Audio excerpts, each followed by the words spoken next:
சர்ச்சைக்கு வரதுக்கு காரணம் என்ன? நல்ல ஆண்டவர் ஆசீர்வதிச்சு 10 வருஷத்துக்கு முன்னாடி இந்த சர்ச்சைக்கு ஒண்ணும் இல்லாம வந்தேங்க. இப்ப கர்த்தர் எனக்கு வீடு வாசல் எல்லாம் கொடுத்திருக்காரு.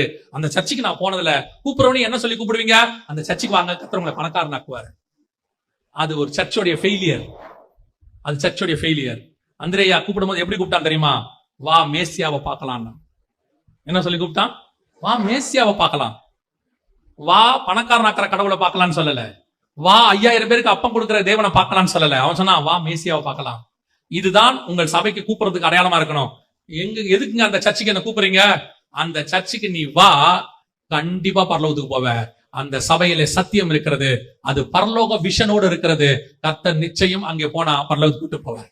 நான் எங்க சபைக்கு முதல்ல போகும்பொழுது, எங்க பாஸ்டர்கிட்ட போகும்போது, நாங்க ஆசீர்வாதத்துக்காக போகவே இல்லை. எந்த தேவைக்காகவும் போகல. என்ன சத்தியத்துக்காக தான் கூட்டிட்டு போனாங்க. ஆனா அங்க போக போக எனக்கு ஒண்ணு மட்டும் நல்லா தெரிஞ்சிச்சு. அங்க நிச்சயம் கண்டிப்பாக பரலோகத்துக்கு போறதுக்கான எல்லா காரியமும் அங்க இருந்துச்சு. எங்க பாஸ்டர் அப்படித்தான் எங்களுக்கு போதிச்சு கொடுத்தாங்க. 14 கிட்டத்தட்ட 12 வருஷம் அங்க உட்கார்ந்து வந்தாங்க. அப்படிதான் எங்களுக்கு போதிச்சு கொடுத்தாங்க ஆண்டவர். அவங்க வழியாக ஒரு நாள் வந்தது. எங்கள் பிள்ளைகள் வளர்ந்து வரும்பொழுது அவர்களுக்கு சத்தியத்துக்கு தேவையான ஒரு இடம் தேவைப்பட்டது. இப்போ நாங்க கொண்டு போய் சத்தியம் எங்க கிடைக்குதோ அந்த இடத்துல தான் விட்டுருக்கிறேன். இப்பவும் சொல்றேன், நான் என் பிள்ளைகளை சர்ச்சு பெருசா இருக்கு, ஏர் கண்டிஷன்ல இருக்கு, பெரிய பெரிய ஆளுங்க வராங்க, பெருசா இருக்கு நான் பார்க்கவே மாட்டேன். நான் பார்க்கறது ஒன்னே ஒண்ணுதான், என் பிள்ளைகள் வாழ்க்கைக்கு சத்தியம் கிடைக்குதா? ஏன்னா நான் பணக்காரன் ஆகணும் போல, நான் சத்தியத்துக்காக போனேன். எனக்கு தேவையான பணத்தையும் கத்தர் கொடுத்தார். நான் பணத்துக்காக போனேன்னா பணம் கிடைக்கும், சத்தியம் கிடைக்காது.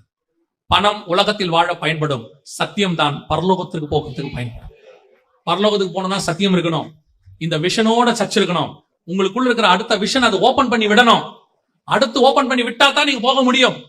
இன்னைக்கு நாம அந்த இடத்துல பாக்குறவங்களா இருக்கிறோமா? இதுதான் கர்த்தர் உங்ககிட்டயும் எங்கிட்டையும் கேட்கிறதான ஒரு விஷயம், மிக முக்கியமான விஷயம். ஆராய்ந்து பார்க்கணும். நீ பார்க்கிற பூமியை நான் உனக்கு தருவேன். இன்னில இருந்து ஆண்டவர்கிட்ட ஒரு சின்ன பிரேயர் எப்பவுமே, ஆண்டவரே எனக்கு என்னப்பா நியமிச்சிருக்கிறீங்க? ரொம்ப அழகா உங்களுக்கு எனக்கு ஆண்டவர் சொன்னதை நான் உங்களுக்கு சொல்றேன், முடிக்கிறேன், கவனிங்க. எனக்கு சொன்னதை உங்களுக்கு சொல்றேன். ஆண்டவர் சொன்னாரு, அழிவுள்ளதான இது, சாவுக்கு எதுவான இது, இத சாவுக்கான வசனமாவே மாத்திட்டோம் இல்லையா?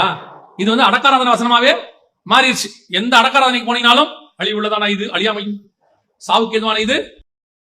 அந்த சரீரத்து மேல மண்ணு போடும்போது சொல்லுவாங்க, அது சரீரத்தை பத்தியே இல்ல, அங்க வருகையை பத்தி தான் அவர் பேசுவார்.